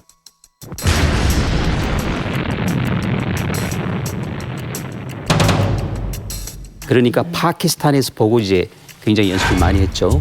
이게 두면은 그냥 그 흔적이 나게 되죠. 그러니까 흔적을 지우려고 전부 봉인, 콘크리트 넣고 뭐 저기 강철도 넣고 또 저기 자갈도 넣고 봉인을 하고 그리고 실험을 했으니까 아마 이런 걸 보면은 분명히 파키스탄하고 교감이 있지 않았나. 그러니까 미로 형태라는 미로 형태죠. 그러니까 들어간 다음에 한 500m 그리고 이렇게 돌고 9번쯤 그야말로 구중심처가 되는 거죠. 그리고 그 안에 이 소위 그 물건이 있는 것이죠. 원자폭탄이요. 근데 이걸 터뜨리면은 기본적으로 자칫 잘못하면 이게 전부 다 뚫고 나와버릴 수가 있거든요. 근데 어떻게 보면은 다행히도 남한으로 볼 때는요. 위력이 굉장히 약했어요. 이 정도 그러니까 파키스탄 정도 되려면은 처음에 터뜨린 거 한 20배쯤 돼야 되거든요. 다행히 굉장히 약했어요. 그러니까 뭐 별로 나온 것도 없고 사실 권총으로 치면은 쏘면은 연기가 나와야 돼. 연기가 없었던 거예요. 그래서 못 찾았죠. 5차 실험 되니까 그래도 조금 원자폭탄답다고 했는데 그때 이제 벌써 수소폭탄이다. 뭐 이렇게 조금 과장선전을 했지만은 수소폭탄이면 지금 만탑산이 없어지는 게 맞아요. 그러니까 없어지지 않았잖아요. 그러니까 안 될 거라는 것이고 그리고 당분간 앞으로 이렇게 큰 위력을 만들어내지 못할 것 같다. 근데 그게 끝은 아니라는 거죠. 왜냐면 그러면은 북한 당국도 그렇고 과학자들도 뭔가 새로운 것. 그게 바로 더러운 폭탄인데 조금 한자를 쓴다면은 폭탄. 북한 당국도 그렇고 과학자들도 뭔가 새로운 것. 그게 바로 더러운 폭탄인데 조금 한자를 쓴다면은 어물폭탄. 이게 뭐냐면 말 그대로 어물을 쓰는 거죠. 거의 방사선에서는 대변이라고 보면 되죠. 왜냐면요, 우라늄 막 모으잖아요. 그게 이제 폭탄이 되죠. 근데 나머지가 대변처럼 몽땅 나오는 게 있어요. 그게 원래 땅에 있었거든요. 이게 굉장히 좋은 거예요, 사실은. 이걸 껍질로 쓰면은 대단히 단단합니다. 그러니까 지구상에 존재하는 가장 딱딱한 금속, 철보다 2배쯤 딱딱한 것. 그러니까 어떻게 될까요? 이걸 만약이라도 포탄 탄두라고 하는데, 그렇죠? 저기에 그 아까 오물 있잖아요, 그렇죠? 이 오물을 저기다 묻히는 강철보다 2배 딱딱하잖아요. 그러니까 저걸 묻혀놓으면 어떻게 될까요? 보통 탄환들은 탱크 철가 못 들어요. 왜냐하면 가면은 포탄이 보통 초속 20배니까 무지하게 빠르죠. 가면은 포탄이 기갑에 맞아가지고 철판만 어떻게든 제 코처럼 되거든요. 주먹코가 돼요. 이 주먹코는 철판을 뚫지 못하죠. 근데 저거는 끝까지 날카롭거든요. 저거 보세요. 저렇게 해가지고 전부 철판이 뚫려버리게 돼요. 야, 저렇게 두꺼운데? 이게 아까 그 오물이라고 하는 위력은 필요 없지만은 뚫고 가는 힘이 대단하거든요. 벙커 뚫을 수 있다는 맞습니다. 거죠? 그래서 건물도 뚫을 수 있고 요즘 그 벙커 바스터라고 이게 다 이걸 쓰는 거거든요. 근데 문제가 이제 여기서부터 생기기 시작하는 거예요. 왜냐하면 이렇게 뚫고 지나갔잖아요. 그러면 뚫는 순간 온도가 그야말로 한 3000도. 이건 저기 그냥 녹는 게 아니고 기체가 되고 튀기는 것이죠. 완전히 분사물이 그러니까 요즘 그 미세먼지 무섭죠? 네. 미세먼지처럼 이게 점점 내려오는 거죠. 아마 그 저기 영상이 있을 겁니다. 작동 원리를 살짝 만들어 보네요. 이 안에 이제 발전소가 있지 않습니까? 여기서 많은 그 오물이 나와요. 아까 말씀드린 것처럼 이 오물을 모으면은 이게 찌꺼기가 되는 거죠. 이걸 버리는 게 아니고 이제 그 용처가 쓸모가 생긴 것이죠. 이걸 이제 꼭대기라고 할 수 있죠. 집어넣고요. 그리고 이걸 쏘게 됩니다. 쏘게 되면은요. 그 다음에 어디로 갈까요? 터지죠? 그러면 이때 뭐가 될까요? 아까 이야기한 온도가 오르고 그 다음에 분진, 먼지가 생기고 그 다음에 이게 올라가죠? 올라가면 무거워지니까 차가우니까 다시 내려 방사성 낙진 그리고 중금속 세례 이 두 가지가 동시에 일어나요. 와, 이게 만약에 바람을 타고 움직이면 더 확산되겠네요. 또 사방으로 거의 이게 핵폭탄이네. 똑같네. 그러니까 그야말로 이거는 그 위력 그러니까 폭풍 빼고는 다 있는 거죠. 그래서 이거를 쓰면 안 되는데 북한도 아마 이런 분명히 굉장한 유혹을 느끼고 있을 것 같고 그걸 모르지 않지는 않겠죠. 그러면은 이거는 정말 우리에게는 심각한 위협이 될 수도 있지 않겠어요? 선생님, 그러니까 이게 말이 쓰레기 뭐 오물폭탄이지 이게 엄청난 거잖아요. 엄청 위험한 그렇죠. 거잖아요. 이거를 지금 오물폭탄을 북한에서 만들고 있다는 말씀이신가요? 아, 물증은 없지만은 분명히 그럴 수밖에 없을 것이다. 왜냐하면 이 재고량이 생기는데 이 재고량은 사실은 그대로 두면 이거 자체가 방사선이나 소위 그 애물단지라고 하잖아요. 그러네요. 이걸 처분해야 되는데 이걸 버리자니 이것도 계릭이라고 하죠. 버리자니 아깝고 쓰자니 골치 아프고 그러니까 이런 데 씌우면 이거는 사실은 재래식 무기란 말이에요. 그러니까 남들한테 뭐 비확산 하지 말아라 해라 이런 데 걸리지도 않는 거죠. 마치 저쪽 사각지대에 있어가지고 그냥 뒤에서 하면 되는 거란 말. 아직 물증은 없지만 이제 우리가 준비해야 될 거는 이것일지도 모른다. 왜냐하면은 이제 양이 쌓여갈 테니까 그런 생각이 드는 거죠. 그러면 역사적으로 실제로 이 오물폭탄을 사용한 적은 아직 없겠네요. 불행히도 있습니다. 그리고 다행히도 세간에 알려졌고요. 그게 이제 그 1991년 그 이라크 전쟁 아시죠? 오래전이네요. 그렇죠. 아버지 부시가 정작 미군을 오물폭탄을 쓴 것이죠. 왜냐하면 그 당시 탱크 때문에 고생을 많이 했잖아요. 이걸 뚫을 수 있는 유일한 방법이 이건데 사실은 처음에는 쉬쉬했죠. 근데 거기서 이제 참전군이 미군만 하더라도 70만 명이었다고 해요. 근데 8만 명이니까 10%가 넘죠. 이 사람들이 갔다 온 다음에 뭐 두통에다 관절통, 뭐 저 기억 상실 뭐 이런 것들 그러니까 영락없이 그 방사선 피해를 입은 것처럼. 그래서 이제 그거를 국제연합 또 세계보건기구가 조사를 시작했는데 아직까지는 유해한 결과는 아닌 것 같다. 결론 내리지 못했어. 그렇지만은 임상이라는 게 한 30년, 50년 앞으로 10년 더 기다려야 됩니다. 그래서 쉬쉬하고 있지만은 거기 일본도 그렇고 지금 각국 이제는 뒤에서 이 임상 조사를 하고 있죠. 누가 봐도 이 북한이 이 폭탄을 사용하지 못하는 게 제일 괜찮은 방법이잖아요. 들어도. 그렇죠. 이거 국제사회에서 제재할 수 있는 방법이 없나요? 없다고 봐야죠. 그래요? 전쟁을 하러 나가는데 싸우는데 총 쏘지 마 또는 대포 쓰지 마. 왜냐면 이거는 핵무기가 아니기 때문에 재래식 무기예요. 단지 아까 그 빨간 코 보셨잖아요. 그걸 어떻게 하느냐 이거죠. 저기 발뺌하면은 알 수가 없는 거예요. 왜냐면 일단 다 꺼져버리기 때문에. 더 무섭다. 그렇죠. 그래서 일단 지금으로서는 국제적으로 이거는 정말 인륜적인 차원에서 핵무기 못지않게 쓰지 않아야 된다라는 거를 이 소위 그 의견 수렴을 해야 되는데 이게 아마 오늘 내일은 아닐 겁니다. 시간이 많이 걸리겠죠. 그래서 우리도 이제 우리 나름대로 방호 시설 대책을 스스로 지금부터라도 해야 되지 않겠습니까? 자, 오늘도 우리에게 핵에 관련된 이야기를 알기 쉽게 설명해 주신 우리 서균열 교수님 오늘도 감사합니다. 고맙습니다. 고맙습니다.